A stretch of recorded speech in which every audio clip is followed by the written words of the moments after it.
ఓం అందరికీ నమస్తే. ఈరోజు మనం తెలుసుకోయేటటువంటి విషయము జన్మ ఒక్కట అనేకముల ప్రశ్న. మహర్షి దయానంద సరస్వతి చెప్తున్నాడు, అనేకములు జన్మ అనేక జన్మలు ఉన్నాయి. మళ్ళీ ప్రశ్న, అనేకములైన పూర్వపు జన్మ మరణముల యొక్క విషయములు ఎలా తెలియవు? చూడండి ప్రశ్న ఎట్టుందో. మరి అనేక జన్మలు ఉన్నప్పుడు మనకు ఇంతకు ముందు జన్మల యొక్క విషయాలు ఎందుకు తెలియవు? జవాబు, జీవుడు అల్పజ్ఞుడు. గుర్తుపెట్టుకోండి, శరీరంలో ఉన్నటువంటి జీవుడు అల్పజ్ఞుడు, త్రికాలదర్శి కాడు. కాబట్టి స్మరణ ఉండదు. ఏ మనస్సుతో ఎరుగుచున్నాడో అదియును రెండు విషయములను ఒకటే సమయమునందు తెలుసుకొనజాలదు. ఇప్పుడు మనం ఏదైతే మనస్సుతో మనం తెలుసుకుంటున్నామో విషయాలను, ఆ మనస్సు ఒకే సమయంలో రెండు విషయాలు తెలుసుకోలేదు, ఒక విషయాన్ని మాత్రమే తెలుసుకోగలుగుతుంది. పూర్వజన్మపు మాట అటుండ నిండు, ఈ జన్మమునందే గర్భమునందు జీవుడు ఉండినప్పుడును, శరీరము ఏర్పడి జన్మించిన పిమ్మట 5వ ఏటి వరకును జరిగినటువంటి సంగతులు ఏల స్మరణకు రావు. ఎప్పుడో పూర్వజన్మల కథ తర్వాత విషయం. అతను గర్భములో ఉన్నప్పుడు ఎలా ఉన్నాడు, తర్వాత జన్మించిన తర్వాత 5 ఏళ్ల వరకు జరిగినటువంటి సంగతులన్నీ అతనికి గుర్తుండవు. ఈ జన్మలో జరిగినటివే గుర్తులేవు, స్మరణకు కూడా రావు. మిమ్ము ఎవరేని 12 ఏండ్లకు ముందు 13వ ఏట 5వ మాసపు 9వ దినమున 10 గంటల మొదటి నిమిషమున మీరు ఏమి చేసితిరి అని ప్రశ్నించినారనుకో, మీ ముఖము, చేతులు, చెవులు, కన్నులు, శరీరము ఏ వైపున ఎట్లుండెను, మనస్సున ఏ విచారము ఉండెను, ఏమి ఆలోచిస్తున్నావు అని అడిగినా ఏమియు మీరు చెప్పజాలరు. అంటే కొన్ని సంవత్సరాల కిందట నీవు ఈ సమయం, ఇన్నవ రోజు, ఇన్ని గంటల, ఇన్ని నిమిషము యందు నీ మనసు ఎట్లున్నదంటే నువ్వు ఏం చెప్పగలుగుతావు? అంటే ఇప్పుడు జీవించి ఉండంగానే నీకు గుర్తులేదు, పూర్వజన్మలు ఎట్లా గుర్తుంటాయి? కావున ఈ శరీరమునే ఇట్లుండా పూర్వజన్మ విషయముల స్మరణమునందు శంకించుట కేవలము పసితనపు మాట కాదా? ఇది చిన్నపిల్లలు మాట్లాడుకునేది అంటున్నాడు.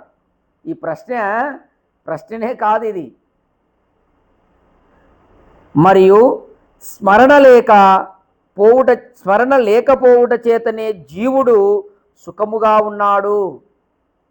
చూడండి, గత జన్మల్లోది స్మరణగిన నీకు ఉంటే ఈ జన్మలో నువ్వు సుఖంగా ఉండలేవు. అవన్నీ విచారణ చేసుకొని దుఃఖిస్తూ ఉంటావు. ఈ జన్మలో జరిగిన సంఘటనలనే మళ్ళీ గుర్తు తెచ్చుకొని దుఃఖపడుతుంటావు. ఇంకా అనేక జన్మలది తెచ్చుకొని నువ్వు సుఖంగా ఉండలేవు. అది ఇక్కడ భగవంతుడు చేసినటువంటి ఒక గొప్ప దయామయుడు. ఎందుకంటే ప్రతి జీవునికి శరీరం రాగానే పూర్వజన్మలది గుర్తు రాకుండా చేస్తాడు ఆయన, దయామయుడు కాబట్టి. అలా మరపు ఉండడం వల్లనే నీవు సుఖంగా ఉంటావు. కాబట్టి జీవుడు సుఖపడడు. అనేక జన్మల ఈ స్మరణగిన ఉంటే అతను సుఖపడడు. అట్లా లేకపోవడం చేతనే అతను సుఖంగా ఉన్నాడు జీవుడు. లేకున్నా అన్ని జన్మములలోని దుఃఖములను చూచి దుఃఖితుడై మరణించును. గత జన్మలు అన్నీ గుర్తుంటే ఆ దుఃఖాలన్నీ మళ్ళీ గుర్తు తెచ్చుకొని వాడు ఆ దుఃఖంతోనే మళ్ళీ చస్తాడు. కావున ఎవడేని పూర్వజన్మము అంతకు మునుపటి జన్మముల వర్తమానములను తెలిసికొనదలచినను తెలిసికొనజాలడు. బల్లగుద్ది స్టాంప్ వేశాడు, రాజముద్ర. ఎవడేని పొరపాటున గత జన్మల గురించి నేను తెలుసుకోవాలా అని ప్రయత్నం చేస్తే అది సాధ్యం కాదు, తెలుసుకోలేడు. అయిపోయా, ఋషి చెప్పినాడు. కాబట్టి ఎవ్వరు కూడా ఆ ప్రయత్నం చేయకండి, టైం వేస్ట్, అంత వృధా. కావున ఏలయనగా జీవుని యొక్క జ్ఞానమును స్వరూపమును అల్పము. ఇది గుర్తుపెట్టుకోండి. జీవుని జ్ఞానము స్వల్పమే, అతని స్వరూపము స్వల్పమే. కావున దీనిని ఈశ్వరుడు తెలియుటకు అర్హుడు కాని జీవుడు ఎరుగనేరడు. కాబట్టి ఈ యొక్క జన్మల యొక్క పూర్వజన్మల వృత్తాంతము వీటన్నిటిని గురించి తెలుసుకోవడానికి ఒక్క భగవంతుడు అర్హుడు కానీ జీవుడు అర్హుడు కాదు. వానికి ఆ కెపాసిటీనే లేదు, ఎట్లా తెలుసుకుంటాడు? కాబట్టి ఆ సామర్థ్యం జీవునికి లేదు, కాబట్టి అతను అర్హుడే కాదు గత జన్మలన్నీ తెలుసుకోవడానికి. కాబట్టి ఎవ్వరూ ఆ ప్రయత్నం చేయకండి. గత జన్మల్లో నేను ఎట్లున్నా, ఏ విధంగా ఉన్నా తెలుసుకున్నా, నేను గత జన్మలు అన్నీ నాకు వచ్చినాయి, అదంతా ఒట్టిది, జరగదు. కాబట్టి ఈ జన్మలో నువ్వు ఏం చేస్తున్నావో గత సంవత్సరాల కిందట కూడా నీకు కొన్ని విషయాలు గుర్తుండవు, కొన్ని ఉంటాయి గుర్తు, అన్నీ గుర్తుండవు. కాబట్టి జీవుని యొక్క సంగతి చెప్తున్నాడు. జీవుడు అల్పజ్ఞుడు, అతని స్వరూపము అల్పమే. కాబట్టి ఇది మనం గుర్తుపెట్టుకోవాలి. అనేక జన్మలు ఉన్నాయి, కాకపోతే ఆ యొక్క విషయాలు మనకు తెలియవు. తర్వాత ఇంకొక ప్రశ్న, జీవునకు పూర్వజ్ఞానము లేనప్పుడు వానిని ఈశ్వరుడు దండించినను జీవుడు తన్ను సవరించుకోజాలడు. ఎలయనగా నేను ఫలానా కార్యము చేసి ఉన్నందులకు నాకు ఈ ఫలము కలిగినది తెలిసినప్పుడే కదా జీవుడు పాపకర్మల నుండి తొలగి ఉండగలుగును. ప్రశ్న చూడండి ఎంత అద్భుతంగా ప్రశ్న ఉన్నదో. దీనికి జవాబు చూడండి.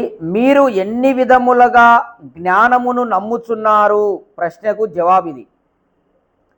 మీరు ఎన్ని విధాలుగా జ్ఞానమును నమ్ముచున్నారు అంటే దానికి మళ్ళీ ప్రశ్న చూడండి. ప్రత్యక్షాది ప్రమాణములచే 8 విధముల జ్ఞానమును నమ్ముచున్నాము అని చెప్తున్నారు. దానికి జవాబు చూడండి. మీరు జన్మ మొదలు ప్రతి క్షణమున రాజ్యము, ధనము, బుద్ధి, విద్య, దారిద్ర్యము, బుద్ధి లేనితనము, మూర్ఖత్వము మొదలగు సుఖదుఖములను ప్రపంచమందు చూచి పూర్వజన్మ జ్ఞానమును గూర్చి ఎందుకు తెలుసుకొనరు? ఈ విధంగా విచారణ చేయాలంట. ఏంటివి? రాజ్యము, ధనము, బుద్ధి, విద్య, దారిద్ర్యము, ఇవన్నీ మనం పరిశీలన చేసి దాని మీద పూర్వజన్మము గురించి ఎందుకు తెలుసుకొనరు? ఒక వైద్యునకు అవైద్యునకు ఏదో రోగము సంభవించినప్పుడు దాని కారణమును వైద్యుడు తెలుసుకొనును, అవైద్యుడు తెలుసుకొనజాలడు. వైద్యుడు వైద్యశాస్త్రము చదివినాడు, ఇతరుడు చదవలేదు. కానీ జ్వరాది రోగములు కలిగనేని అవైద్యుడు కూడా ఏమో అపత్యము చేసి తిని అందువల్ల నాకు ఆ రోగం వచ్చినది అని తెలుసుకొనగలడు. అట్లనే లోకమునందు విచిత్ర సుఖదుఖాదుల యొక్క వృద్ధి క్షయములను చూచి పూర్వజన్మము ఎలా ఊహించి తెలుసుకొనరు?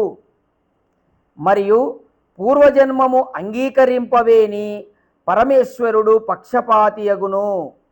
గుర్తుపెట్టుకోండి, ఎవరైనా సరే, చాలా మతాలు పూర్వజన్మ లేదు, ఒకటే జన్మ, మానవ జన్మ ఒక్కటే ఉండేదని చెప్తున్నాయి, మళ్ళీ జన్మ లేదని. తప్పు అది. ఎందుకంటే అట్లా ఎవరైనా అంగీకరిస్తే భగవంతుడు పక్షపాతి అవుతాడు. ఒకరిని సావుకారిగా పుట్టించి, ఒకరిని పేదవానిగా పుట్టించి, ఒకరిని మంచి తెలివితేటలుగానిగా పుట్టించి, ఒకరిని ఇదంతా పక్షపాతి అవుతుంది. మనం పూర్వజన్మలను అంగీకరించినప్పుడే ఈ సిద్ధాంతము అంతా కరెక్ట్ అవుతుంది, భగవంతుని మనం ఒప్పుకున్నట్టు అవుతాం. కాబట్టి మరియు పూర్వజన్మము అంగీకరింపవేని పరమేశ్వరుడు పక్షపాతి అగును. ఏలయనగా పాపము లేకయే రాజ్యమును ధనాఢ్యతను ఒకనికి ఎందులకిచ్చును? పూర్వపుణ్యములను అనుసరించి సుఖదుఖములను ఇచ్చుట వలన పరమేశ్వరుడు న్యాయకారి యథారీతిని కాగలడు.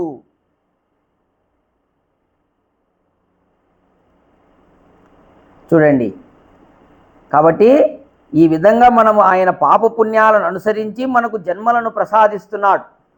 అట్లా చేయడం వల్లనే మనము న్యాయకారి పరమేశ్వరుడు, లేకపోతే పక్షపాతి. తర్వాత ఇంకో ప్రశ్న చూడండి, లాస్ట్ ప్రశ్న. ఒకే జన్మం అయినను పరమేశ్వరుడు న్యాయకారి కూడా కావచ్చును. ప్రశ్న చూడండి, అంటే ఒకే జన్మ ఉంటే జీవునికి పరమేశ్వరుడు న్యాయకారి కావచ్చును అని ప్రశ్నిస్తున్నాడు ఒకరు. ఎట్లనగా, రాజు ఏది చేసినా అది న్యాయము, తోటమాలి తోటయందు చిన్న పెద్ద వృక్షములను సిద్ధము చేయును, ఒకదానిని ఖండించును, మరి ఒక దానిని పెరిగివేయును, కొన్నింటిని రక్షించుచు పెంపు చేయును, తన వస్తువును తాను ఏమి చేసినను ఎట్లుంచినను దోషము లేదు. ఏలయన అతని పైన ఇంకొకడు ఎవడునూ న్యాయము చేయువాడు గాని దండించువాడు గాని లేడు కదా. మరి ఈశ్వరుడు ఎవరి నుండి భయపడును? ప్రశ్న చూడండి, అది ఎంత అంటే ఇట్లాంటి వాళ్ళు కూడా ఉన్నారండి, ఇట్లా తిక్క ప్రశ్నలు వేసే వాళ్ళు కూడా ఉన్నారు. అంటే భగవంతుడు తన ఇష్టం వచ్చినట్టు చేస్తాడు. ఒక తోటమాలి ఎట్లయితే ఆ తోటలో తన ఇష్టం వచ్చినట్టుగా ఏ మొక్క అంటే పెరిగి పడేయడము, లేకపోతే ఏ దాన్ని అంటే కొట్టేయడము, దేన్ని పెంచాలన్నా దాని ఇష్టం వచ్చినట్టు వాడు చేస్తాడు కదా. భగవంతుడు కూడా ఒక తోటమాలిలాగా ఇష్టం వచ్చినట్టు చేస్తాడు అని ప్రశ్న వేసినాడు. ఏమన్నా ప్రశ్నకు అర్థం ఉందండి? చూడండి, దీని జవాబు చూడండి. పరమాత్మ న్యాయమునే కోరును, చెయ్యును, అన్యాయము ఎన్నడూనూ చేయడు. అతడు గొప్పవాడు, అందువలననే అతడు పూజనీయుడు కూడా. పరమాత్మ న్యాయమునకు విరుద్ధముగా చేయువాడు ఈశ్వరుడే కాడు. అంటే న్యాయమే చేస్తాడు ఆయన, దానికి విరుద్ధంగా చేసినాడంటే అది ఈశ్వరుడు కాదంతే. తోటమాలి యుక్తి విడిచి మార్గమునందు కానీ అనర్హ స్థానమునందు కానీ వృక్షములను పెంచడు. చూడు, ఇక్కడ తోటమాలి కూడా చాలా జాగ్రత్తగా ఆ దారిలో ఉన్నటువంటి మొక్కలను సరిచేసి నీటుగా పెంచుతాడంట. ఏం తన ఇష్టం వచ్చినట్టు ఏం చేయడు. చాలా తెలివితో ఆ తోటమాలిని బాగా ఆ విధంగా పెంచుతాడంట.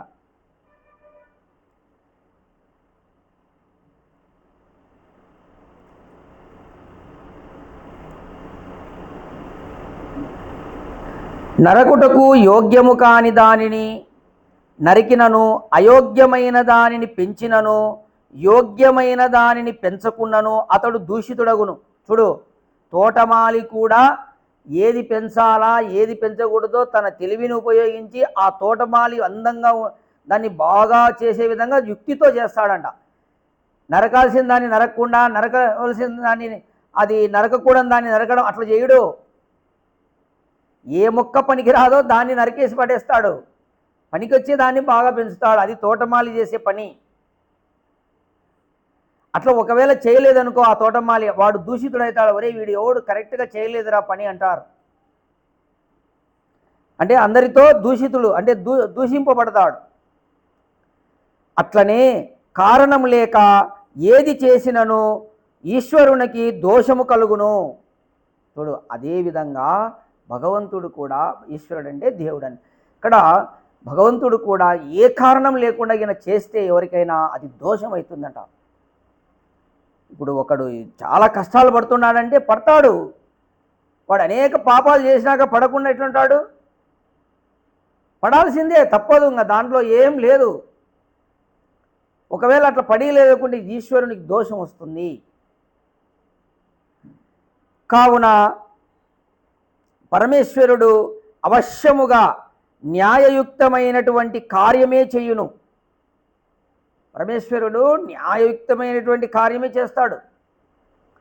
ఏలయనగా అతడు స్వభావముచే పవిత్రుడు, అతని స్వభావమే పవిత్రుడు, న్యాయకారి అయి ఉన్నాడు. పరమేశ్వరుని స్వభావాలే న్యాయకారి, పవిత్రుడు. కావున అతడు ఉన్మత్తుని వలె పనిచేసిన లోకమున ఉన్న శ్రేష్టమైన న్యాయాధీశుని కంటేను చిన్నవాడును అప్రతిష్ఠుడు అగును. చూడు, భగవంతుడు ఉన్మత్తుని వలె అంటే ఏమి తెలియని అజ్ఞాని వలెగిన చేస్తే అతడు ఈ లోకములో ఉన్నటువంటి శ్రేష్ఠుల కంటే కూడా చిన్నవాడైపోతాడంట, అప్రతిష్ఠుడైతాడు. కావున ఈ లోకమున యోగ్యతకు తగిన ఉత్తమ కార్యములను చేయక ప్రతిష్ట కలుగునా? మనమే చూడండి, ఈ లోకంలో ఎవరికైనా సరే ఒక ప్రతిష్ట వచ్చిందంటే అతడు ఉత్తమ కార్యములు చేస్తేనే కదా అందరూ మెచ్చుకునేది. దుష్ట కార్యములు చేసినా మెచ్చుకుంటారా? ఇప్పుడు దుర్యోధనుడు ఉన్నాడు, ఎవరైనా దుర్యోధనుని మెచ్చుకుంటారా? ఎవరు మెచ్చుకోరు. రావణాసురుని ఎవరైనా మెచ్చుకుంటారా? మెచ్చుకోరు. ఎందుకు? వాడు చేసిన కార్యములు దుష్ట కార్యములు. కావున వాళ్ళకు ప్రతిష్ట కలగదు లోకంలో. దుష్టకార్యములు చేయని వారిని దండించువాడు నిందనీయుడు, అప్రతిష్ఠుడును అగు కాడా?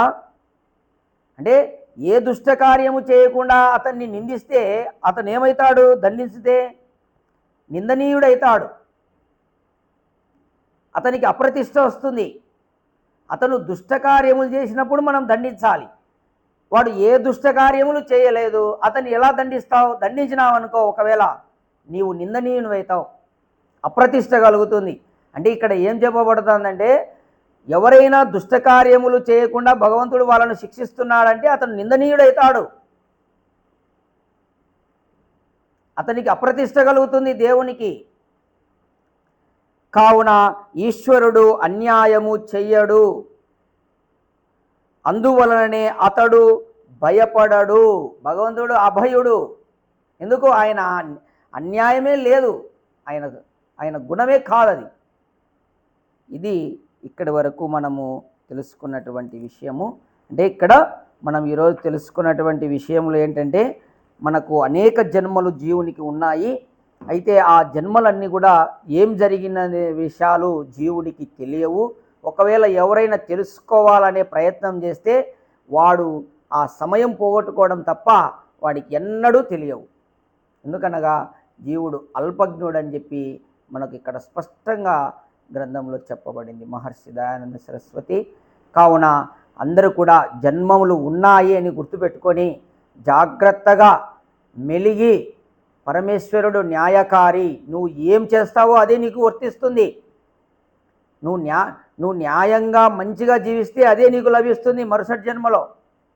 ఈ జన్మలో కూడా నువ్వు సుఖం పొందుతావు. నువ్వు దుష్టకార్యములు చేసి నాకు మళ్ళీ జన్మ లేదు లేని నీ ఇష్టం వచ్చినట్టు నువ్వు తిరిగి నానాక పనులన్నీ చేసి పెడితే శిక్ష నువ్వే మళ్ళా జన్మలలో అనుభవించాల్సిందే, తప్పదు. ఇది శాస్త్రము, వేదము చెప్పినటువంటి విషయము.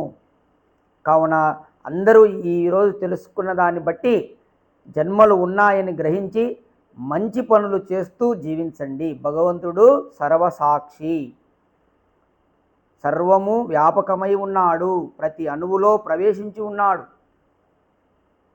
ప్రతి జీవుడు చేసే కర్మలు భగవంతునికి తెలుసు. సర్వశక్తిమంతుడు, న్యాయకారి, గుర్తుపెట్టుకోండి. న్యాయంగా ఇస్తాడు ఫలితం, అన్యాయం లేదు. ఓం తత్సత్.